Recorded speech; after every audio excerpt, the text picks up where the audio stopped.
Welcome to TM Radio Broadcasting. Today is November 18th in the year of our Lord 2022. We are live from Boston, Massachusetts. My name is Frank Allen. TM Radio Broadcasting is a listener-funded radio station. Donations may be made to the Allen Institute for Human Rights at aihr.foundation or targetedmassachusetts.org. To receive our newsletter, go to targetedmassachusetts.org by desktop or laptop. There you will see a blue drop-down screen. You can add your email address there. If you would like to listen, dial 518-801-1318. If you would like to ask a question, dial 617-987-8603. And tonight,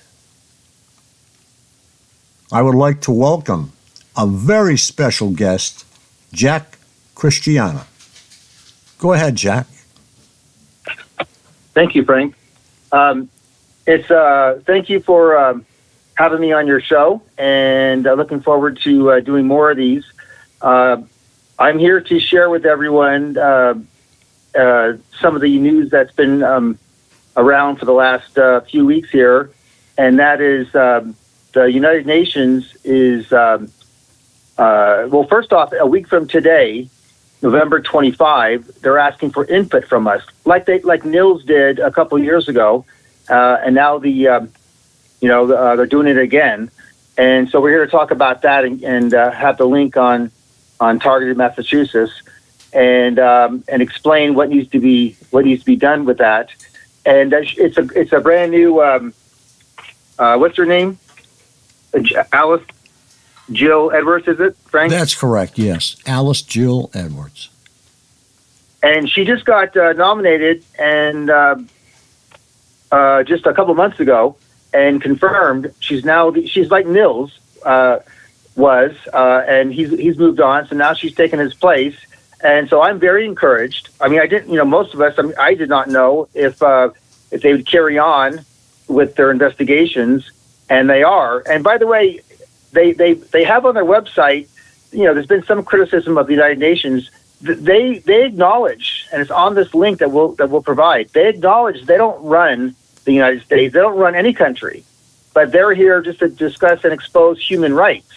And they're doing actually what I asked Nils to do is do things, and then we can use that when we contact our congresspeople and law enforcement. And that's exactly what they've done. That's the other part of another part of today's conversation is talk about what they just released, this resolution from about a month ago. And it's a PDF, and it's on the websites. We'll provide it. And you can take that to your congressperson. And it's no longer just you, the person saying, hey, this is what I think. Now you have the United Nations behind you. And so that gives you more credibility because it will be your congressperson. It will be our Congress in the United States that's going to change things and do investigations. And so this is so it's just all kind of happening all at once. And so this new gal, the new rapporteur, is asking for our information, and it's due, I think, noon Eastern Standard Time next Friday. And on the link that we'll provide, I think Frank might already have it on the website. It tells you what to write about. And then it even says if you don't have time or if you're not really knowledgeable on these things, that you can, it gives you some simpler answers, just a shorter version to write. So this is our chance to have input. And what I can tell you is on the remote neuromonitoring, on weaponized neuroscience, I focused on that 2 years ago. And now they just put out, I'm not saying it's directly related, but all I'm saying is I did. And now they've actually written this resolution. In fact, let me go ahead and read that. Just what's one short paragraph in this resolution that was was adopted on 6 October 2022. Go right and ahead. It's titled. Go ahead, Frank. Go right ahead, sir. Thank you. It's titled Neurotechnology and Human Rights. And again, the whole thing's only a page and a half, which is good. That makes it very simple. That means when you give it to your congressperson, that means they'll read it. When it's if it's 50 to 100 pages, they don't have time. It's human nature. This is only a page and a half, and the part that jumps at me is just one sentence, one paragraph, and it says, bearing in mind, because basically they're talking about neurotechnology and human rights, and it says here. Well, let me take a step back. There's Havana syndrome, which is using direct energy weapons, and that's to me that's one of the main categories that our government and private corporations are using against us. And I think there's two forms. There's Havana syndrome, and then there's actually just a different type that James Giordano, if I'm pronouncing his name right, he discussed in that CNN special. So anyway, that's direct energy weapons. The other technology, and as far as I'm concerned, from my experience, it's a separate weapon that's being used, and I believe they interchange them, but that's using neuroscience.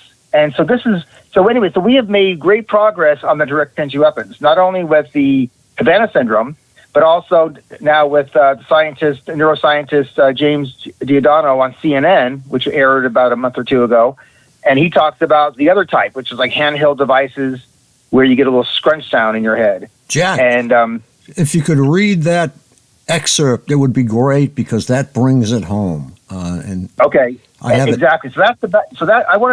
Exactly. Thank you. I just wanted to give the comparison. That's the other side. Then now we have this, and because that's been out for a while. Now we have a respectable entity, the United Nations, addressing this other weapon. And so this paragraph says, bearing in mind, and again, this is about neurotechnology and human rights. Bearing in mind that neurotechnology allows the connecting of the human brain directly to digital networks through devices and procedures that may be used, among other things, to access, monitor, and manipulate the neural system of the person. And That says it. That says it right there. And they have summed up the fact that they are on the hunt. They have had enough, and they are looking to us to help them now. Go right ahead, Jack. Exactly. Thank you.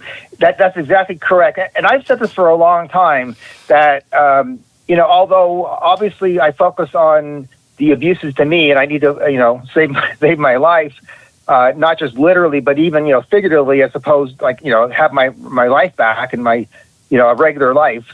But not just that, but what I focus on now with Congress people and everything else is how this is hurting America, because it's true and it's one and the same, and they're going to care more. They should care about us, but they're going to care more, and it's really true. This is actually an attack on humanity. This is an attack on freedom itself, and we're just the early victims.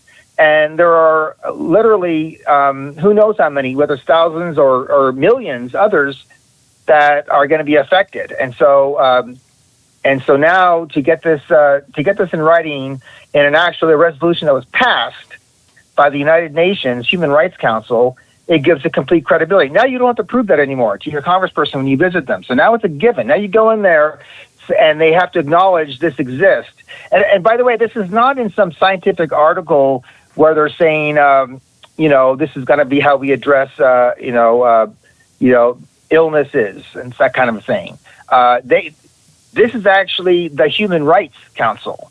And so they're acknowledging it's being used for, it potentially is or potentially can be in the future used for, abusive purposes. So this just came out a month ago. And so it's as good as it gets. And now this technology can be exposed. And because I've always said once they get into your brain, which is what this is, weaponizing neuroscience. Once they get in their brain, then it's a all in one. They can actually then they can start seeing through your eyes. So it's surveillance. They can actually manipulate parts of your body. What everyone's said that like implants can do, and it's basically it's seamless. It's not going to be an implant or a chip.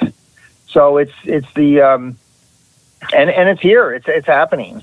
And my experience has been they've made no effort at all to even hide it.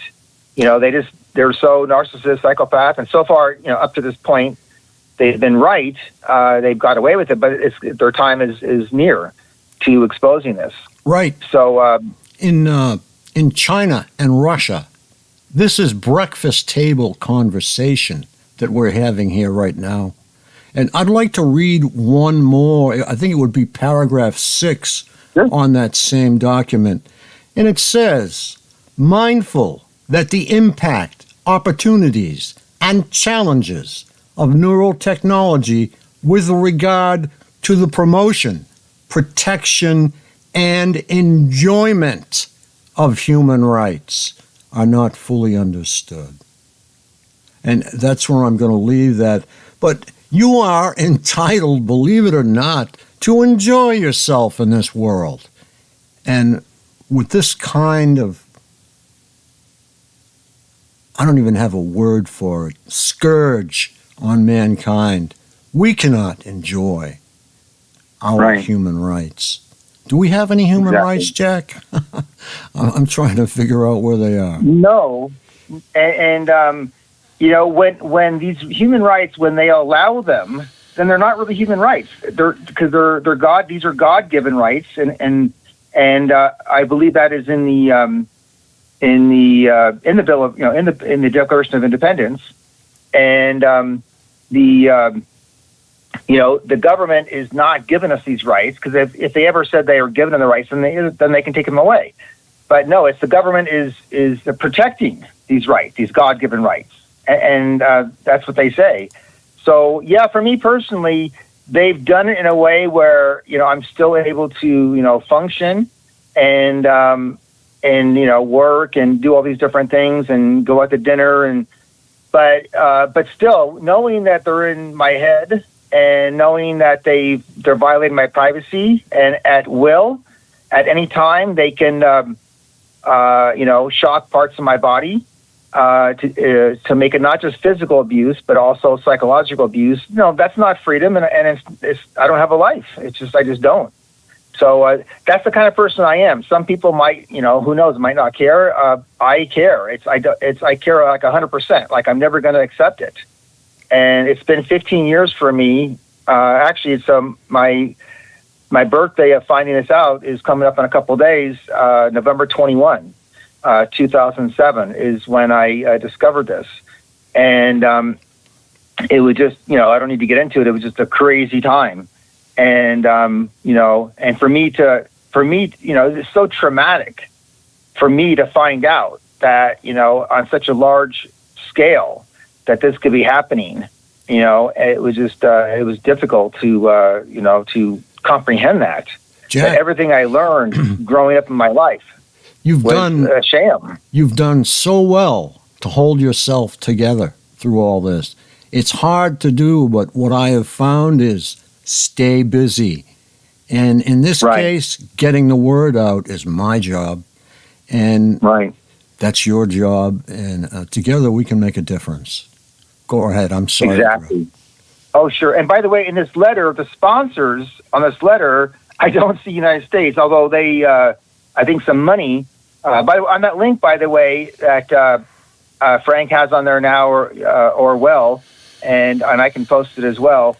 They on like Targeted America or Targeted Evidence, but on there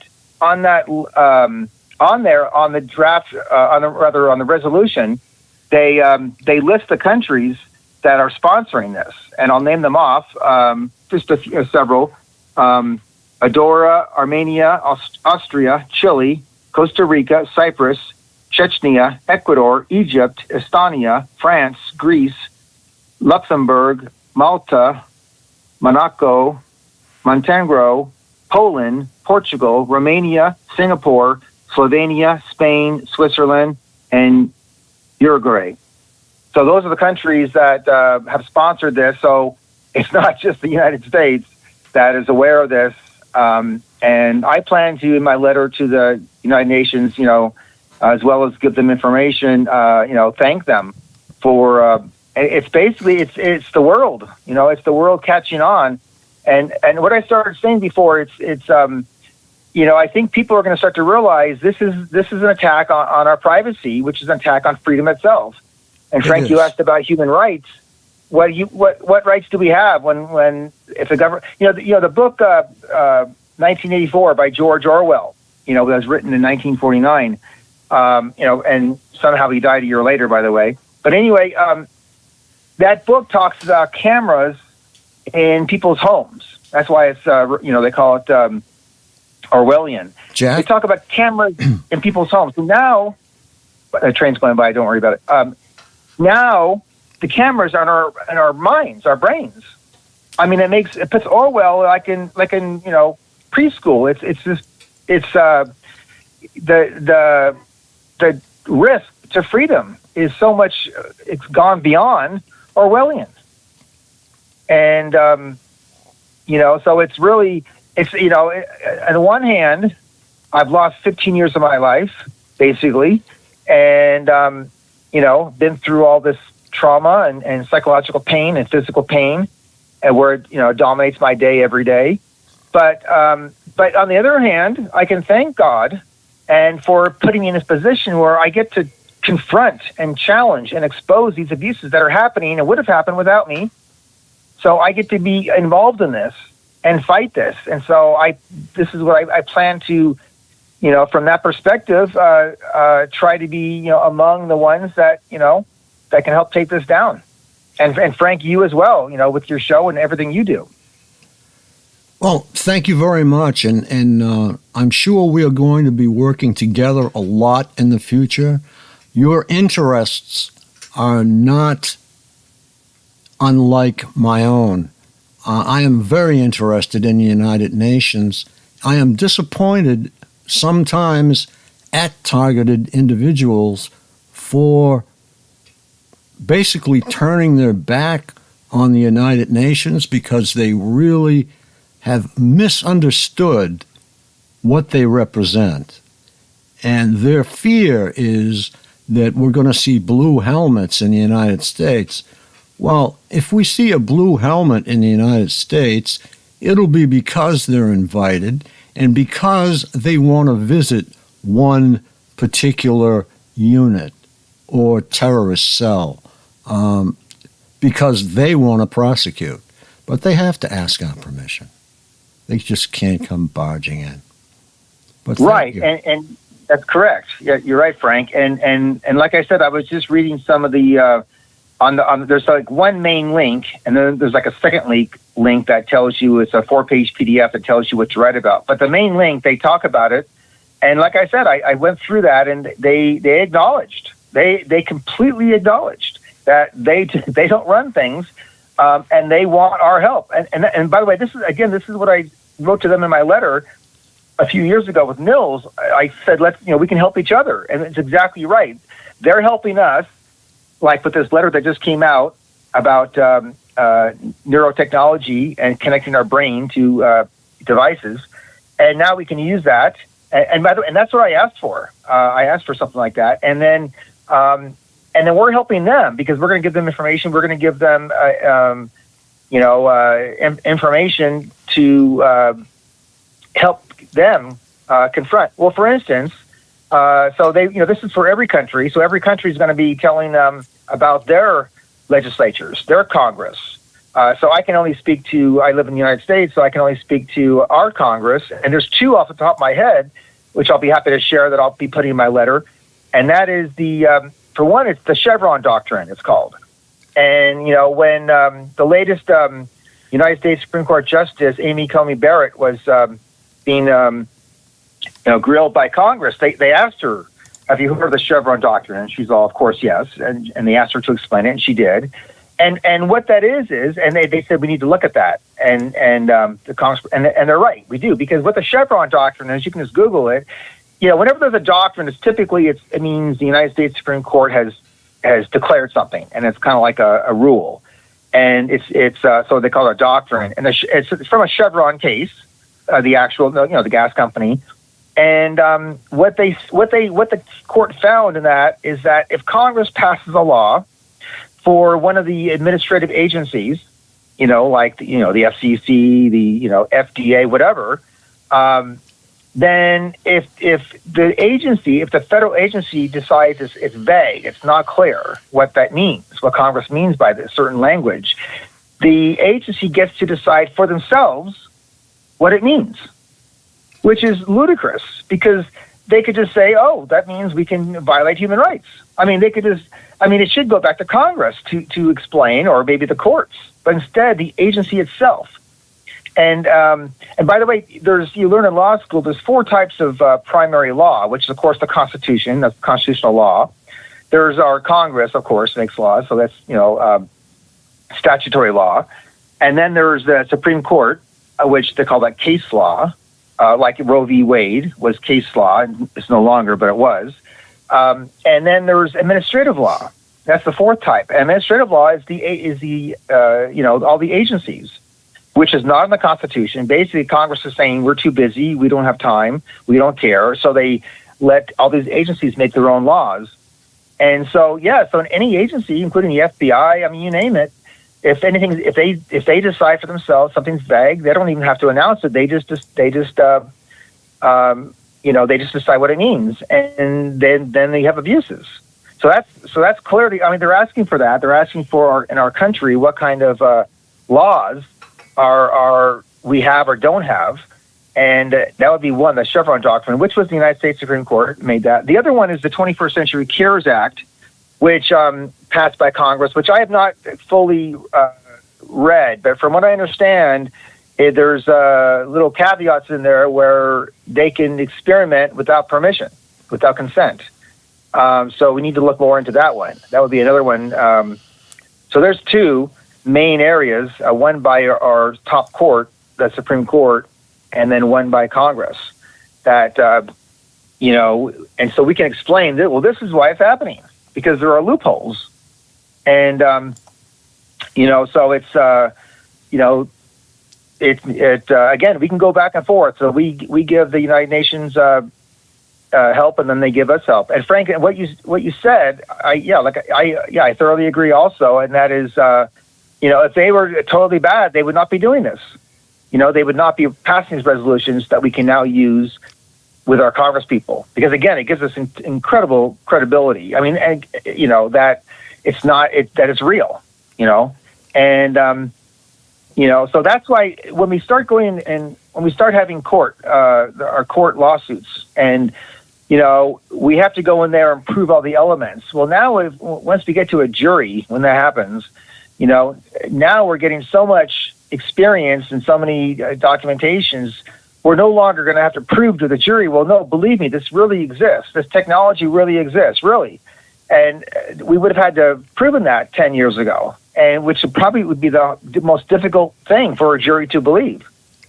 But now we have all this documentation, and you admit it into evidence, okay. And then you go ahead.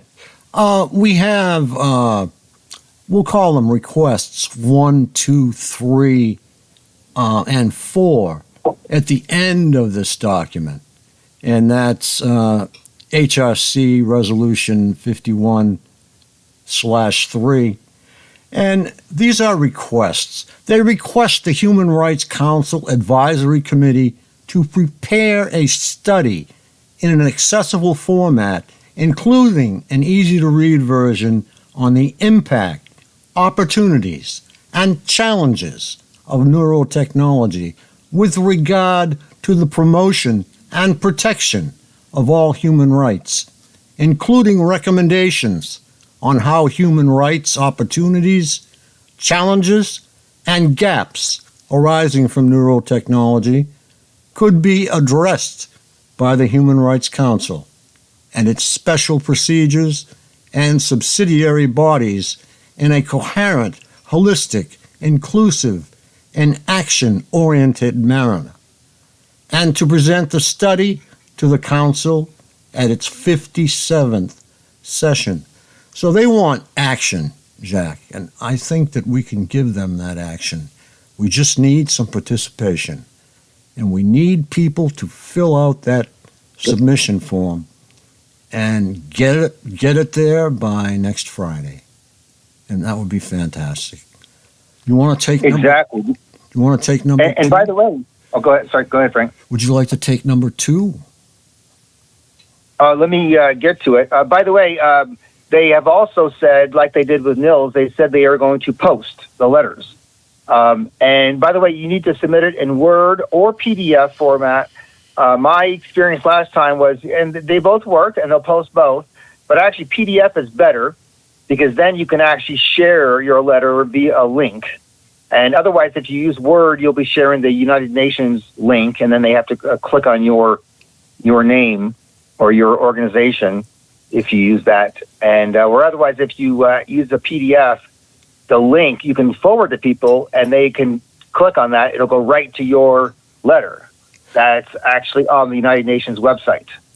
Correct. And correct. And many people don't know that in the latest versions of Word, there is an opportunity to convert a Word document into a PDF.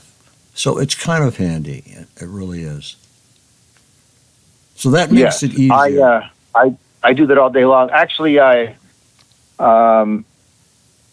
and many times I just, yes, they have that function, as well as a lot of times I just print it off, and then I have a scanner, and I'll scan it right directly as a PDF. Both work. And that way, by the way, then you can actually scan multiple documents into one document as a PDF.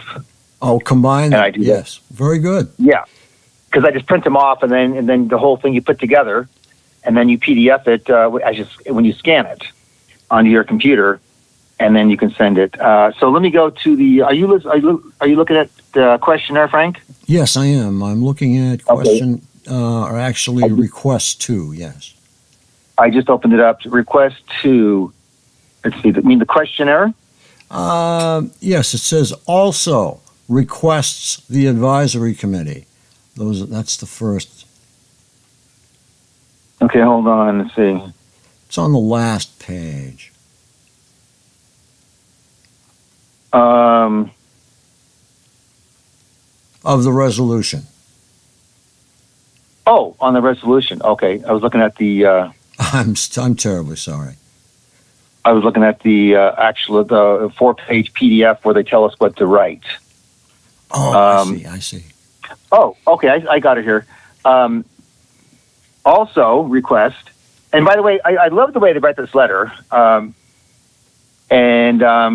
Each paragraph starts off with guided by, reaffirming, and then they reaffirm the Universal Declaration of Human Rights, which, of course, they've done that one, similar to our Bill of Rights in the United States.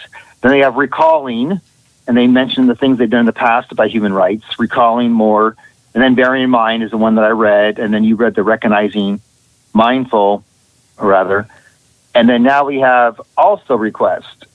The advisory committee, when preparing the above-mentioned study, to seek the views and inputs from and to take into account the relevant work already done by stakeholders, including member states, international and regional organizations, the Office of the United Nations High Commissioner for Human Rights, the special procedures of the Human Rights Council, the treaty bodies, and other relevant United Nations agencies. And so basically, yeah, they're asking for everyone to submit the information so they can and read it. And all I know is, this is what I focused on last time, and I know everyone's focused on the direct energy weapons, which is one of the main areas. These are, I think, these are the two top areas as far as human rights violations. And so now they're focusing on this one, and it cannot get any better. They're addressing this. Jack, I just wanted to insert that we can possibly use the Secretary of State's questionnaire that was mailed out to the people in conjunction with this submission or in a request for help to the United Nations. They have a lot of new documents these days to present your case. And of course, there's INTJ and there's a lot. But go ahead. I just wanted to bring that up because that's the first time the Secretary of State of the United States has ever reached out to the targeted community with anything but tax bills. You should share that link too. I'm not sure if I've even seen that. You should share that link. And by the way, that's why also I have targeted evidence, and I just put on these this United Nations the resolution yesterday, and so the reason why I started that website, Targeted Evidence, is because it has all the different types. Because I wanted to put everything all in one place, and so you can go there and because sometimes I don't even have time to update it for months, and yet I'm still getting a lot of traffic, and it's good that we have all this information all in one place so we can share it. And so yes, anything from the Secretary of State you could use, and. What was I going to say as well? Oh, then there was even, I haven't even had time to really research all this, but just several months ago, there was a revelation, and it was on, I watch both liberal and conservative news, both, and that way I get the full story. But on Fox News, they had a segment a few months ago on people who are able to be tracked by DNA. And they actually got that from a congressperson who brought it up. And they were saying everything we've been saying, that in a room of 50 people at a party, they can track one person based on their DNA, and other people in the room will not know what's going on. That's exactly what we've been saying, and now it's out. So again, just everything is coming out. And I've been telling people that, just based on these revelations, and we've talked about several of them, that have come out in the last months and years. Just if you think about it, just common sense, if that's what's been happening the past few years, that's going to continue to happen. So we can look forward to more developments, more revelations, and again, based on a pattern, based on it is happening, and it's not. We're not. It's this. These abuses that are happening to us are like I've said, are not just kind of put off into the corner. This really is a risk to humanity and freedom, and those are like bold words, but it's really the truth, and that's why I think it's gonna go. It's gonna be exposed, and the only question is when. So I'm encouraged. Yeah, and by the way, the advances that I have nothing to do with, like we're talking about, United Nations resolution, the DNA, the advancement, although those actually, I'm really pleased. Those are advancing faster than I even could have hoped for. So it's actually going faster than planned. I'm doing my own work as well. I'm back in law school, and just months ago, I learned about a tort called the market share, and it's a way to prove you have causation, and because a lot of people when they file lawsuits, they might not realize that you have to properly write the cause of action. And anyway, we've all focused on intentional torts, which is what it is. But actually, I now have realized we can actually sue for negligence, and so this new what I learned, this doctrine I learned. We can actually sue like makers of direct energy weapons, and here's the key: the burden of proof, which normally is on us, but in this case, the way I learned it can be done, the burden of proof is on the defendant. So we get to sue the makers of direct energy weapons, and the burden of proof to prove it wasn't them is on them, which is amazing. So it's because in court.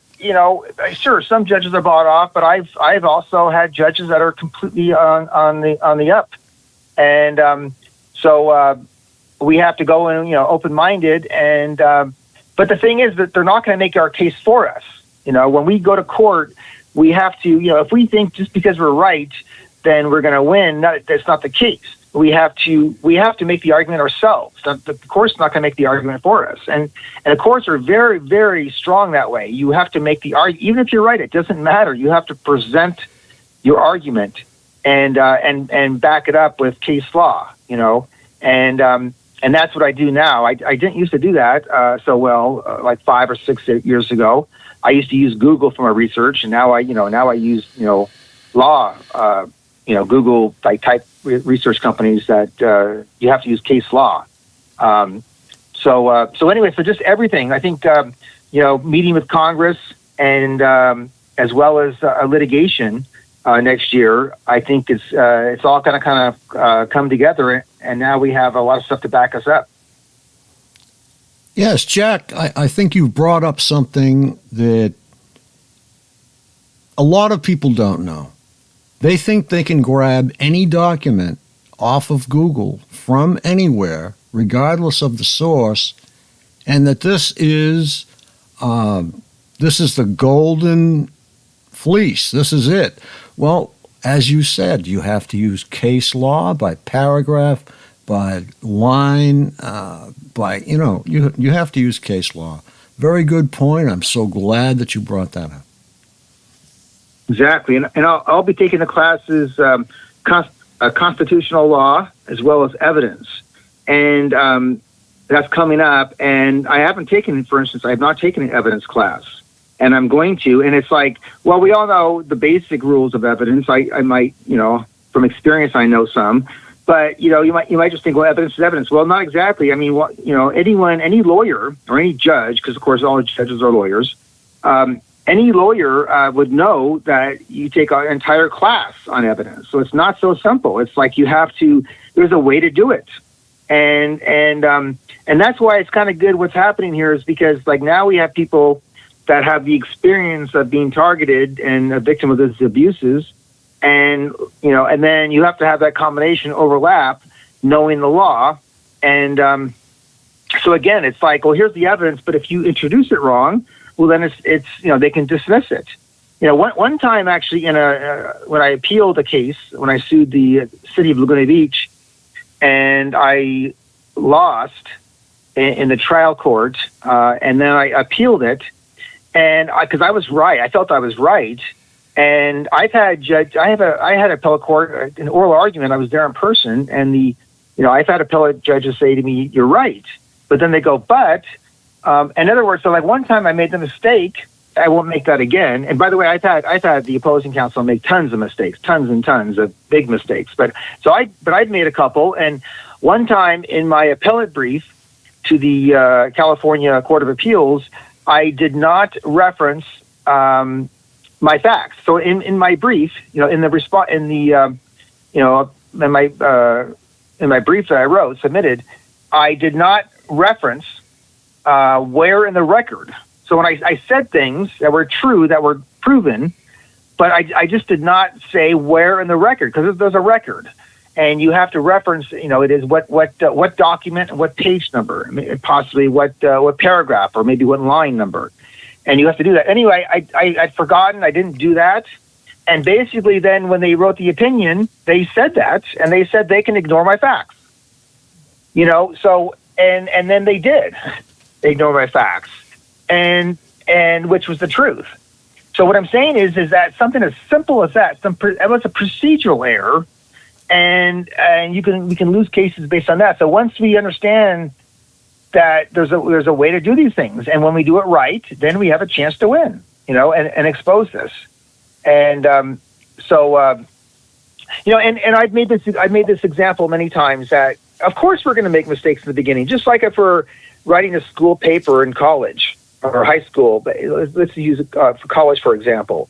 And you turn the paper in, it's worth half your grade, and you turn it in at the end, you get a grade. But what if you could turn that paper in a month ahead of time, the teacher's going to grade it, and not grade it, but just write it up and tell you what you did wrong, and then you turn it in. Well, you're going to do really well. So that's the situation we're in. So all the experience we have, it's not just like gone. It's like those are our practice ones. And we're told by opposing counsel, or we're told by the judge, basically if he denies it, what we did wrong. And so it's going to happen. It's not just another year. We're building a foundation, and it's just a matter of time. That we get this done. I think all the stuff when people say it's never going to be done, I think that's just gaslighting. I think that's trying to, there's so many things that can go wrong, right? We can go crazy for real. They can say we're crazy. People might commit crimes and they're in jail. They might not believe it. People might not have resources. All these different things to stop us. But once you get past all that, and I have, then the last thing they can try is just to convince you it can't be done. And believe me, I get that all the time, and it falls on deaf ears as far as me. So. And that's the last, it's just, I believe it's just a matter of time, but we have to follow the rules. And I always say, I think one of the successes they've had is they've made people think that to put us into our own world, the targeting world. Well, no, we're in the real world. And I actually, a long time ago, when I read a book, it's going to be called Aligning Parallel Worlds. Because that's what it is. They put us into our own world using our own language, even using the word targeted individual in a lawsuit is a mistake, because because it's not. If the court doesn't know what that means, so you actually would list the actual abuses. What is it? Stalking? Even stalking. Just call it stalking. Call it. A conspiracy of stalking. If it's multiple people, which it is, then call it conspiracy of stalking, because that's what conspiracy means. Jack? Instead of inventing their own words. Could the people use Havana syndrome, since that is recognized by the federal government? Yes, they can use that. Yes, exactly. They can use that as like a doctrine, or as evidence. But it would still not be the cause of action. The cause of action is still going to be something as simple as assault and battery. Because the actual, by the way, in criminal code, it's like a telephone book, and I have a copy here in my room, and it's like a telephone book. It's a criminal code, and that's what the state uses to charge people. Then there's the civil code, And that's also like a telephone book. And so you have to pick something out of the civil code book. So you just can't make something. We can't make something up, or you are a crime. So it has to be a civil code. So if you boil down these direct entry weapons, Havana syndrome, all that stuff, what is it really? If you boil it down to its finest ingredients, it's assault and battery. And that's what it is. Now we can go on and say it's torture, and it is when it's done repeatedly. I feel you have a valid claim for torture. I would make that argument. But again, even torture, though, then if you claim that, you have to prove the elements. It has to be in the civil code book, which I don't know if it is actually. And so you have to prove the elements. So again, boiled down, you can use these arguments, and you would submit these documents into the record ahead of time. And on Havana syndrome by experts, by scientists. And then if it ever got to a trial, you would bring them in as witnesses, expert witnesses. But to boil down, it has to be a tort. It has to be a civil wrong, which is assault and battery. And again, see, assault and battery, when we use that language, the police know what we mean. The court knows what we mean, So that would be assault, and that's all it is. A battery means, battery is something that's the word they use is the phrase they use is unwanted touching. So and so there's like 4 elements, and you just say here are the 4 elements, and here's the facts, and then you explain how the facts fit these elements, and that's battery. Assault means threat of battery, and when they use direct entry weapons on us, that I have alleged, and I'm going to continue to allege, it's a nonstop crime, because the assault is any time, right? If they can shock us or hit us with a weapon, then at any time they want, and there's no off time, then that's a nonstop assault. It would be the similar, to make them understand. To explain it would be like, say, somebody is walking behind you with a baseball bat. So let's say, in regular life, someone raises a baseball bat and they're threatening to hit you. So they've not hit you yet, so it's not battery, but they raise it on their head and threatening to, and you're scared, and they're right there. Well, that's assault. That's a crime. It's also a tort. It's both, and they're threatening to hit you. So that's what it's like with these direct entry weapons. It's like they're behind you with a baseball bat, following you wherever you go. All the time. So 24/7, 24/7. Yeah, and they can even hit you when you're sleeping, right? So that's a nonstop crime. So for me, I've been a victim for 15 years of a nonstop crime, and so I would argue even for conspiracy there is no statute of limitations because you have typically have a year minimum. And this conspiracy hasn't stopped. It's for me. It's been continuous. So you have 1 year from when it stops. So so everyone that's been involved is still on the hook. I learned in law school that in the definition of conspiracy, someone used to be able to get out of a conspiracy if they just tell everyone that's involved, I'm out. By the way, to explain conspiracy means if one person does a bank robbery, then they're charged with bank robbery. If there's 2 people and they talk about doing a bank robbery and they check the hours of the bank, but they haven't done it yet, if it's proven they talked about it and they were serious, that they're already guilty of a crime. It's called conspiracy of bank robbery, and so because that's all it means is 2 people involved and they conspired. So in this, that's why conspiracy fits, because there's obviously more than one person. So everyone would get charged with the actual tort or the crime, and then conspiracy of. So what I learned in law school is it used to be for conspiracy you can get out of the conspiracy just by declaring to your conspirators that you're out. But now you can't. They cheat. That was under the common law. Now under the model penal code. The person to get out of the conspiracy, they actually have to go to the police and stop it. And so no one's done that, I doubt, with targeting. So anyone involved is still actually involved. And I can make that argument it's based on the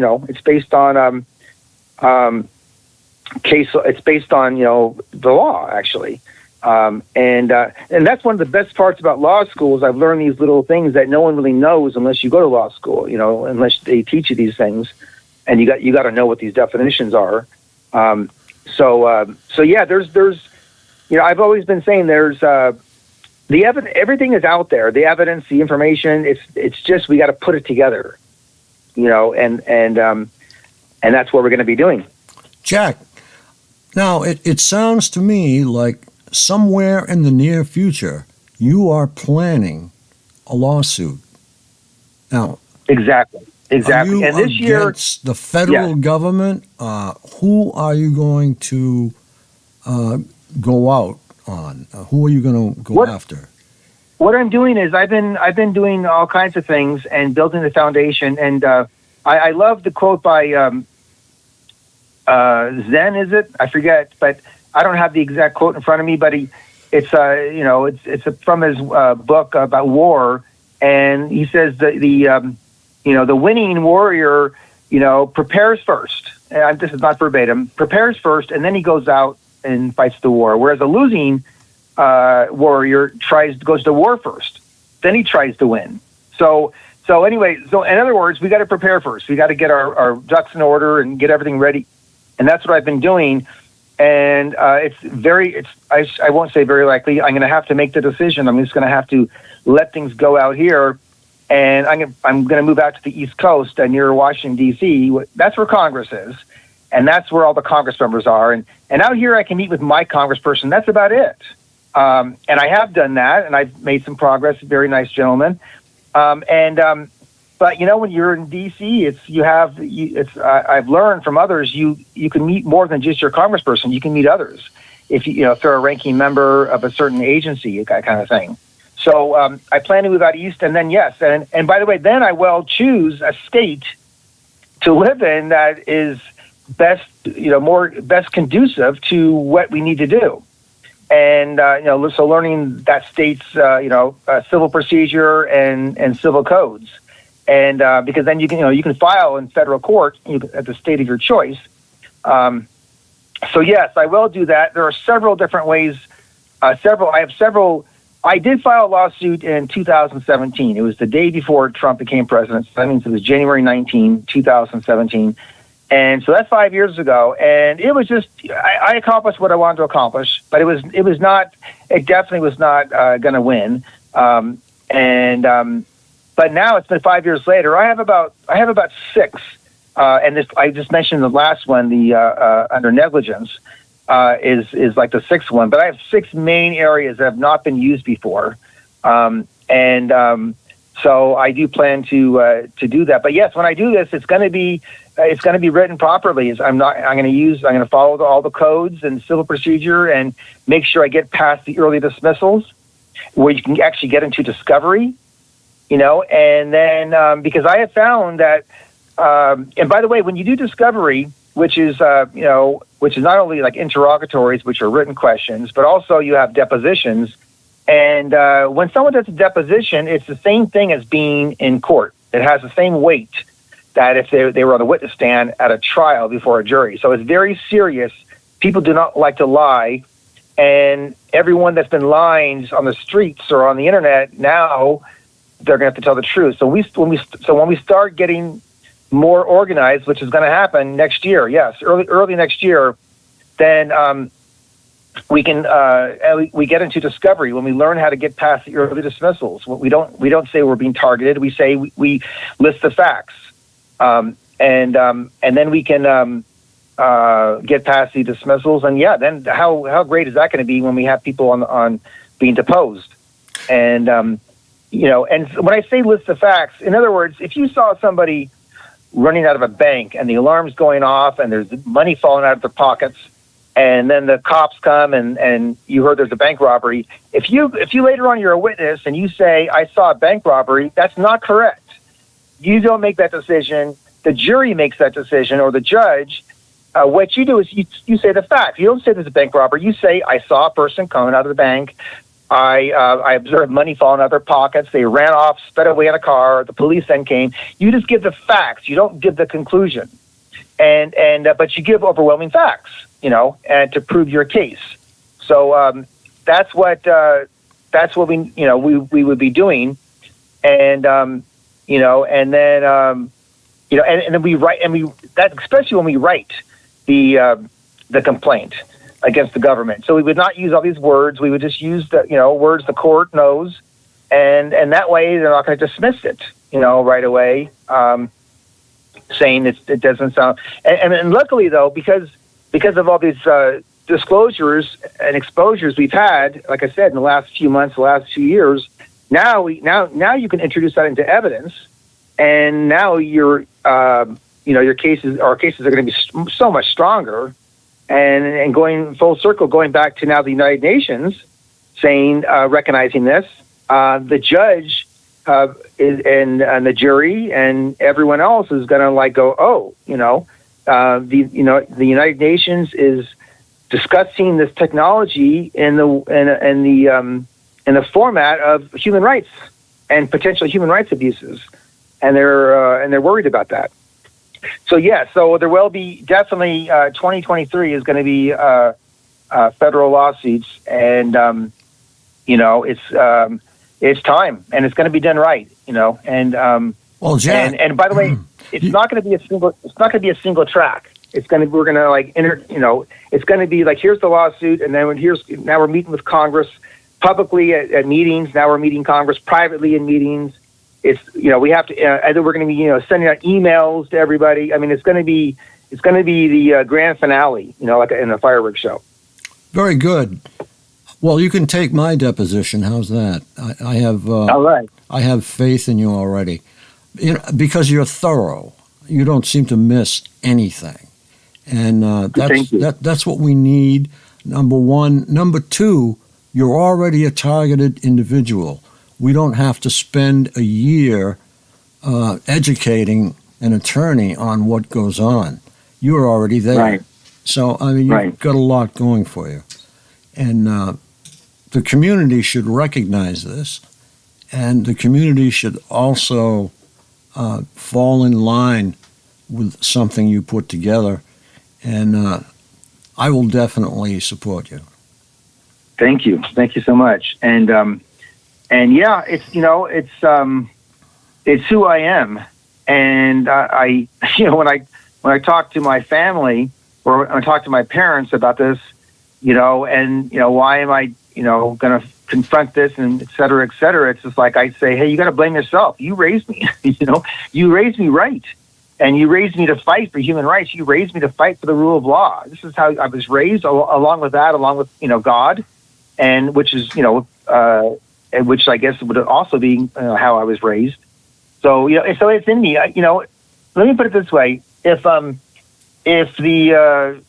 the adverse side, if the entities and the government entities and the private entities involved in this, if they gave me a truth serum where I had to tell the truth, and they asked, how do you suggest we fight you?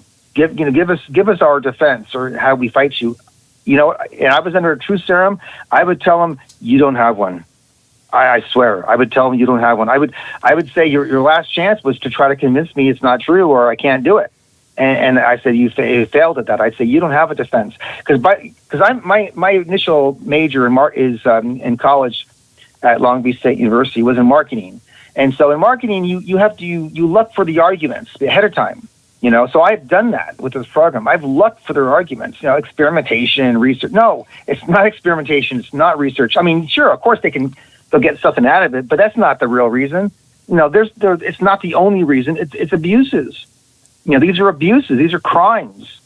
And they could get a volunteer, and they could experiment on people with volunteers, and they have, $1 million to get a volunteer. I'm sure they get tons of them, and they could research on their brains, but they don't do that. So, you want